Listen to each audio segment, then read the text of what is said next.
خاندان نبوت نسب نبی صلی اللہ علیہ وسلم کا سلسلہ نسب 3 حصوں پر تقسیم کیا جا سکتا ہے۔ ایک حصہ جس کی صحت پر اہل سیر اور ماہرین انساب کا اتفاق ہے، یہ عدنان تک منتہی ہے۔ دوسرا حصہ جس میں اہل سیر کا اختلاف ہے، کسی نے توقف کیا ہے اور کوئی قائل ہے، یہ عدنان سے اوپر ابراہیم علیہ السلام تک منتہی ہوتا ہے۔ تیسرا حصہ جس میں یقیناً کچھ غلطیاں ہیں، یہ حضرت ابراہیم علیہ السلام سے اوپر حضرت آدم علیہ السلام تک جاتا ہے، اس کی جانب اشارہ گزر چکا ہے۔ ذیل میں تینوں حصوں کی قدر تفصیل پیش کی جا رہی ہے۔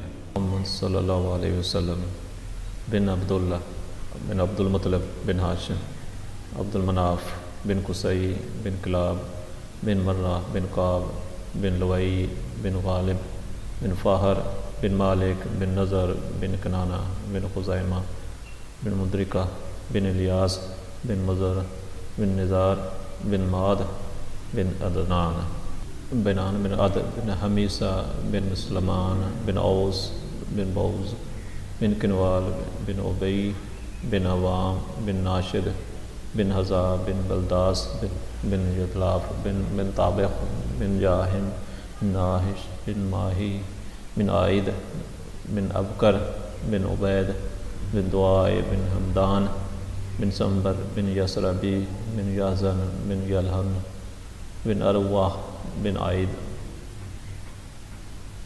بن زیشان بن ایسر بن افناد بن حیام بن مقصر بن ناحف بن زارح بن سمیر بن مزی بن اوضاح بن ارام بن کیدار بن اسماعیل ابراہیم علیہ السلام بن ناہور بن ساروح بن رعو بن فالق بن عابر بن شالخ بن رفخش بن سام بن نوح علیہ السلام بن لامک بن متشلخ بن اخنوخ بن یرد بن ملائیل بن کنان بن انوشا بن شیش بن آدم علیہ السلام۔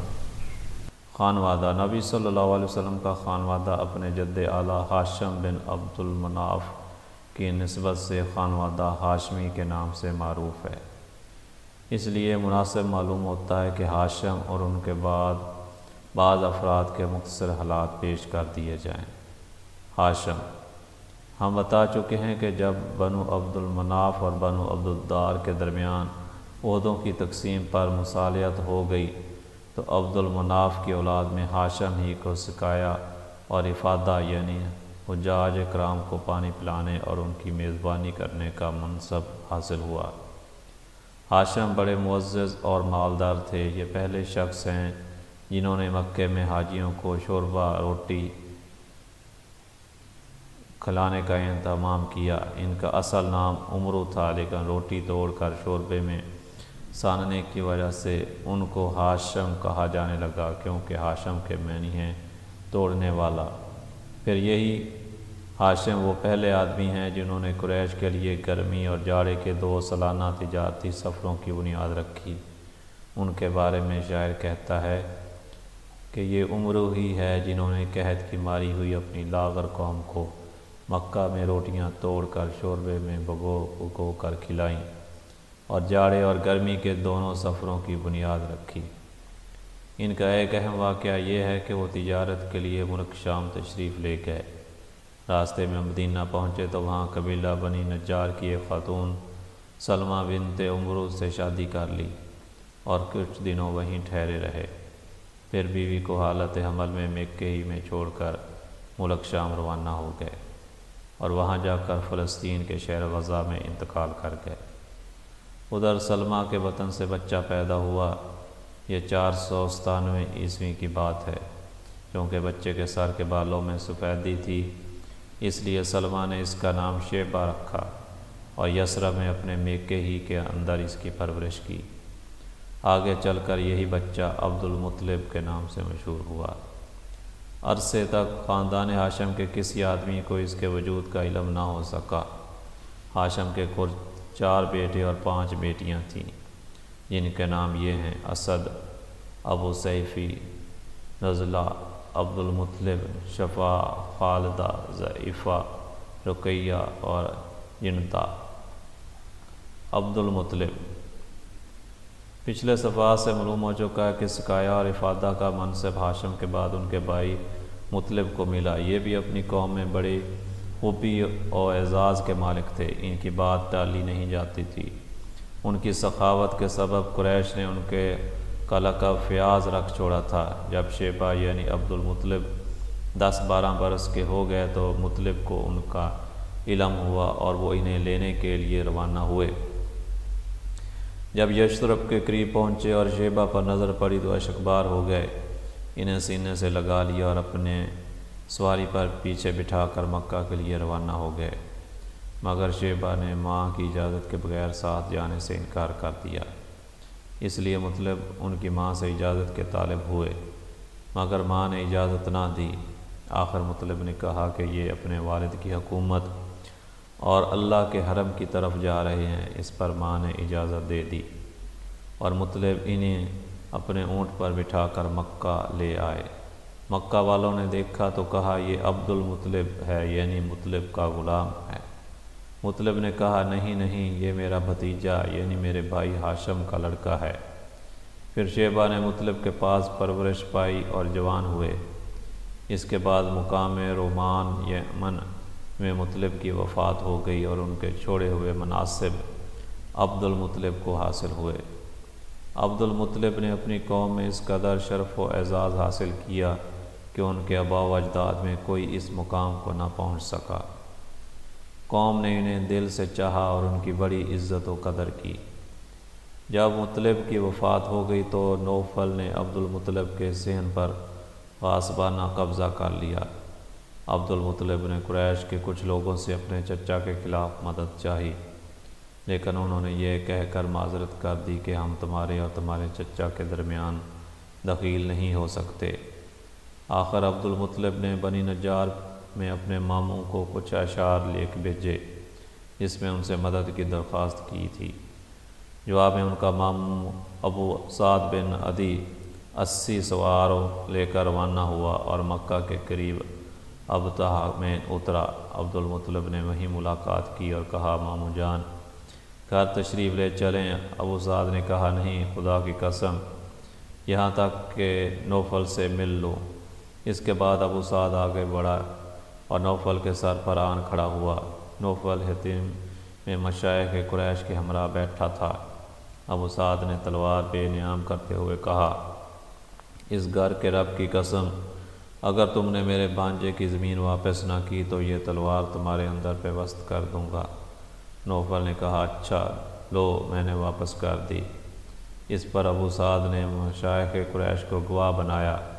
پھر عبد المطلب کے گھر گیا اور 3 روز مقیم رہ کر عمرہ کرنے کے بعد مدینہ واپس چلا گیا۔ اس واقعے کے بعد نوفل نے بنی ہاشم کے خلاف بنی عبد الشمس سے باہمی تعاون کا عہد و پیمان کیا۔ ادھر بنو خزاعہ نے دیکھا کہ بنو نجار نے عبد المطلب کی اس طرح مدد کی ہے تو کہنے لگے کہ عبد المطلب جس طرح تمہاری اولاد ہے ہماری بھی اولاد ہے، لہذا ہم پر اس کی مدد کا حق زیادہ ہے۔ اس کی وجہ یہ تھی کہ عبد المناف کی ماں قبیلہ خزاعہ ہی سے تعلق رکھتی تھی۔ چنانچہ بنو خزاعہ نے دارالندوہ میں جا کر بنو عبد الشمس اور بنو نوفل کے خلاف بنو ہاشم سے تعاون کا عہد و پیمان کیا۔ یہی پیمان تھا جو آگے چل کر اسلامی دور میں فتح مکہ کا سبب بنا۔ تفصیل اپنی جگہ آ رہی ہے۔ بیت اللہ کے تعلق سے عبد المطلب کے ساتھ 2 اہم واقعات پیش آئے، ایک چاہے زمزم کی کھدائی کا واقعہ اور دوسرا فیل کا واقعہ۔ چاہے زمزم کی کھدائی۔ پہلے واقعہ کا خلاصہ یہ ہے کہ عبد المطلب نے خواب دیکھا کہ انہیں زمزم کا کنواں کھودنے کا حکم دیا جا رہا ہے اور خواب ہی میں انہیں اس کی جگہ بھی بتائی گئی۔ انہوں نے بیدار ہونے کے بعد کھدائی شروع کی اور رفتہ رفتہ وہ چیزیں برآمد ہوئیں جو بنو جرہم نے مکہ چھوڑتے وقت چاہے زمزم میں دفن کی تھیں، یعنی تلواریں، زریں اور سونے کے 2 ہرن۔ عبد المطلب نے تلواروں سے کعبے کا دروازہ ڈھالا، سونے کے 2 ہرن بھی دروازے ہی میں فٹ کیے اور حاجیوں کو زمزم پلانے کا بندوبست کیا۔ کھدائی کے دوران یہ واقعہ بھی پیش آیا کہ جب زمزم کا کنواں نمودار ہو گیا تو قریش نے عبد المطلب سے جھگڑا شروع کیا اور مطالبہ کیا کہ ہمیں بھی خدائی میں شریک کر لو۔ عبد المطلب نے کہا میں ایسا نہیں کر سکتا، میں اس کام کے لیے مخصوص کیا گیا ہوں، لیکن قریش کے لوگ باز نہ آئے، یہاں تک کہ فیصلے کے لیے بنو سعد کی ایک کاہنہ عورت کے پاس جانا طے ہوا اور لوگ مکہ سے روانہ بھی ہو گئے، لیکن راستے میں اللہ تعالیٰ نے انہیں ایسی علامات دکھائیں کہ وہ سمجھ گئے کہ زمزم کا کام قدرت کی طرف سے عبد المطلب کے ساتھ مخصوص ہے، اس لیے راستے ہی سے پلٹ آئے۔ یہ موقع تھا جب عبد المطلب نے نظر مانی کہ اگر اللہ نے انہیں 10 لڑکے عطا کیے اور وہ سب کے سب اس عمر کو پہنچے کہ ان کا بچاؤ کر سکیں تو وہ ایک لڑکے کو کعبہ کے پاس قربان کر دیں گے۔ واقعہ فیل۔ دوسرے واقعے کا خلاصہ یہ ہے کہ ابرہہ صباح حبشی نے، جو نجاشی بادشاہ حبش کی طرف سے یمن کا گورنر جنرل تھا، جب دیکھا کہ اہل عرب خانہ کعبہ کا حج کرتے ہیں تو صنعاء میں ایک بہت بڑا کلیسا تعمیر کیا اور چاہا کہ عرب کا حج اسی کی طرف پھیر دے، مگر جب اس کی خبر بنو کنانہ کے ایک آدمی کو ہوئی تو اس نے رات کے وقت کلیسا کے اندر گھس کر اس کے قبلے پر پاخانہ پوت دیا۔ ابرہہ کو پتہ چلا تو سخت برہم ہوا اور 60,000 کا ایک لشکر جرار لے کر کعبے کو ڈھانے کے لیے نکل کھڑا ہوا۔ اس نے اپنے لیے ایک زبردست ہاتھی بھی منتخب کیا۔ لشکر میں کل 9 یا 13 ہاتھی تھے۔ ابرہہ نے یمن سے یلغار کرتا ہوا مخمس پہنچا اور وہاں سے اپنے لشکر کو ترتیب دے کر اور ہاتھی کو تیار کر کے مکے میں داخل کے لیے چل پڑا۔ جب مزدلفہ اور مینا کے درمیان وادی مصر میں پہنچا تو ہاتھی بیٹھ گیا اور کعبے کی طرف بڑھنے کے لیے کسی طرح نہ اٹھا۔ اس کا رخ شمال، جنوب یا مشرق کی طرف کیا جاتا تو اٹھ کر دوڑنے لگتا، لیکن کعبے کی طرف کیا جاتا تو بیٹھ جاتا۔ اسی دوران اللہ نے چڑیوں کا ایک جھنڈ بھیج دیا جس نے لشکر پر ٹھینکریاں جیسے پتھر گرائے، اور اللہ نے اسی سے انہیں کھائے ہوئے بھوس کی طرح بنا دیا۔ یہ چڑیاں ابابیل اور قمری جیسی تھیں۔ ہر چڑیا کے پاس 3 کینکریاں تھیں، ایک چونچ میں اور 2 پنجوں میں۔ کینکریاں چنے جیسی تھیں، مگر جس کسی کو لگ جاتی اس کے اعضاء کٹنا شروع ہو جاتے اور وہ مر جاتا۔ یہ کینکریاں ہر آدمی کو نہیں لگی تھیں، لیکن لشکر میں ایسی بھگدڑ مچی کہ ہر شخص دوسرے کو روندتا، کچلتا، گرتا پڑتا بھاگ رہا تھا۔ پھر بھاگنے والے ہر راہ پر گر رہے تھے اور ہر چشمے پر مر رہے تھے۔ ادھر ابرہہ پر اللہ نے ایسی آفت بھیجی کہ اس کی انگلیوں کے پور جھڑ گئے اور صنعاء پہنچتے پہنچتے چوزے جیسے ہو گیا۔ پھر اس کا سینہ پھٹ گیا، دل باہر آ گیا اور وہ مر گیا۔ ابرہہ کے اس حملے کے موقع پر مکہ کے باشندے جان کے خوف سے گھاٹیوں میں بکھر گئے تھے اور پہاڑ کی چوٹیوں پر جا چھپے تھے۔ جب لشکر پر عذاب نازل ہو گیا تو اطمینان سے اپنے گھروں کو واپس پلٹ آئے۔ یہ واقعہ بیشتر اہل سیر کے بقول نبی صلی اللہ علیہ وسلم کی پیدائش سے صرف 50 یا 55 دن پہلے ماہ محرم میں پیش آیا، لہٰذا یہ 571 عیسوی کی فروری کے اواخر یا مارچ کے اوائل کا واقعہ ہے۔ یہ در حقیقت ایک تمہیدی نشانی تھی جو اللہ نے اپنے نبی اور اپنے کعبہ کے لیے ظاہر فرمائی تھی، کیونکہ آپ بیت المقدس کو دیکھنے اپنے دور میں علیہ السلام کا قبلہ تھا اور وہاں کے باشندے مسلمان تھے۔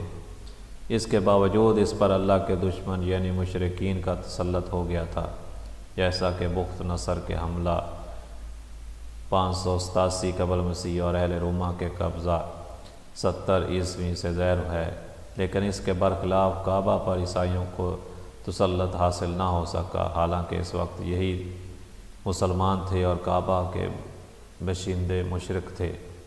پھر یہ واقعہ ایسے حالات میں پیش آیا کہ اس کی خبر اس وقت کی متمدن دنیا کے بیشتر علاقوں یعنی روم و فارس میں آنن فانن پہنچ گئی، کیونکہ حبشہ کا رومیوں سے بڑا گہرا تعلق تھا اور دوسری طرف فارسیوں کی نظر رومیوں پر برابر رہتی تھی، اور وہ رومیوں اور ان کے حلیفوں کے ساتھ پیش آنے والے واقعات کا برابر جائزہ لیتے رہتے تھے۔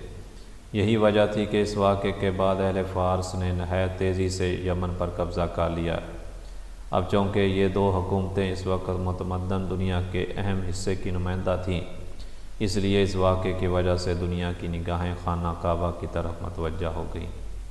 انہیں بیت اللہ کے شرف و عظمت کا ایک کھلا ہوا خدائی نشان دکھلائی پڑ گیا، اور یہ بات دلوں میں اچھی طرح بیٹھ گئی کہ اس گھر کو اللہ نے تقدیس کے لیے منتخب کیا ہے، لہٰذا آئندہ یہاں کی آبادی سے کسی انسان کا دعویٰ نبوت کے ساتھ اٹھنا اس واقعے کے تقاضے کے عین مطابق ہوگا، اور اس خدائی حکمت کی تفسیر ہوگا جو عالم اسباب سے بالا تر طریقے پر اہل ایمان کے خلاف مشرکین کی مدد میں پوشیدہ تھی۔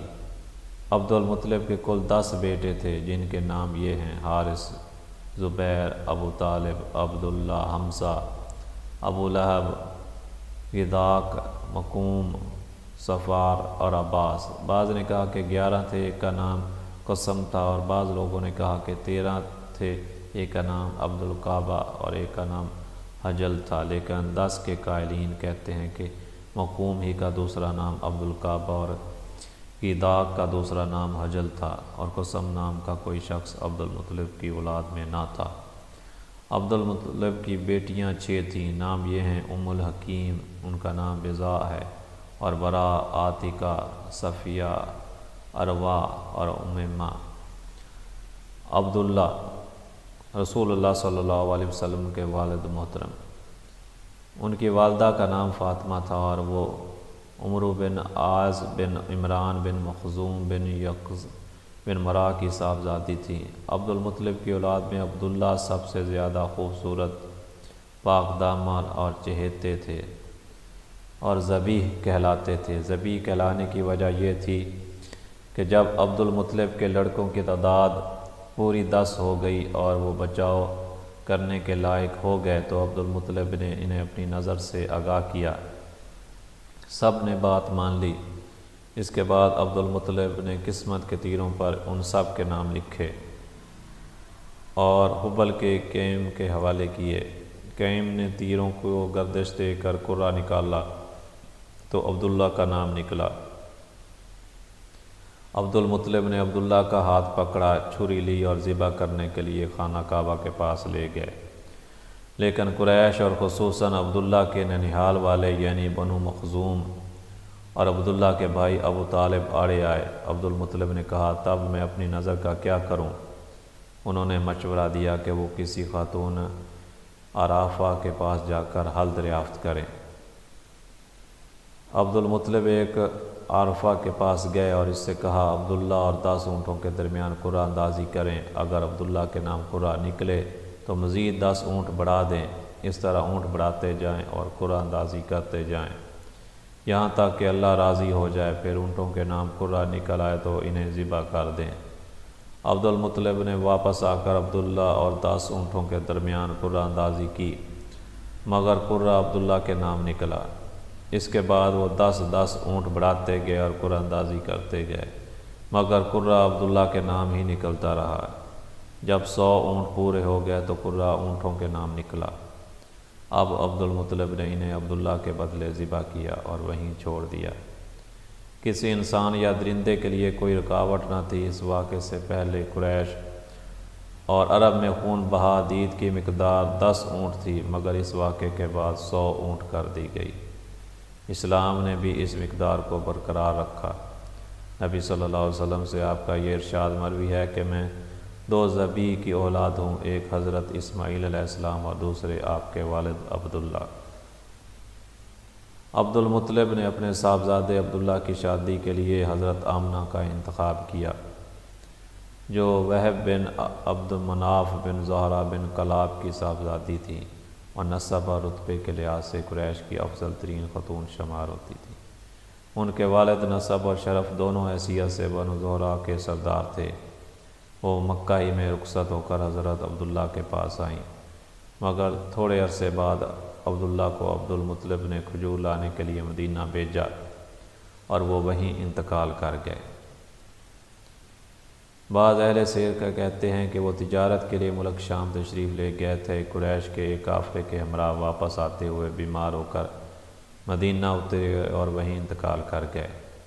تدفین نابغہ جیدی کے مکان میں ہوئی۔ اس وقت ان کی عمر 25 برس کی تھی۔ اکثر مورخین کے بقول ابھی رسول اللہ صلی اللہ علیہ وسلم پیدا نہیں ہوئے تھے، البتہ بعض اہل سیر کہتے ہیں کہ آپ صلی اللہ علیہ وسلم کی پیدائش ان کی وفات سے 2 ماہ پہلے ہو چکی تھی۔ جب ان کی وفات کی خبر مکہ پہنچی تو حضرت آمنہ نے نہایت ڈر انگیز مرثیہ کہا، جو کہ یہ ہے: بطحا کی آغوش ہاشم کے صاحبزادے سے خالی ہو گئی۔ وہ بانگ و خروش کے درمیان ایک لحد میں آسودہ خواب ہو گیا۔ اسے موت نے ایک پکار لگائی اور اس نے لبیک کہہ دیا۔ اب موت نے لوگوں میں ابن ہاشم جیسا کوئی انسان نہیں چھوڑا۔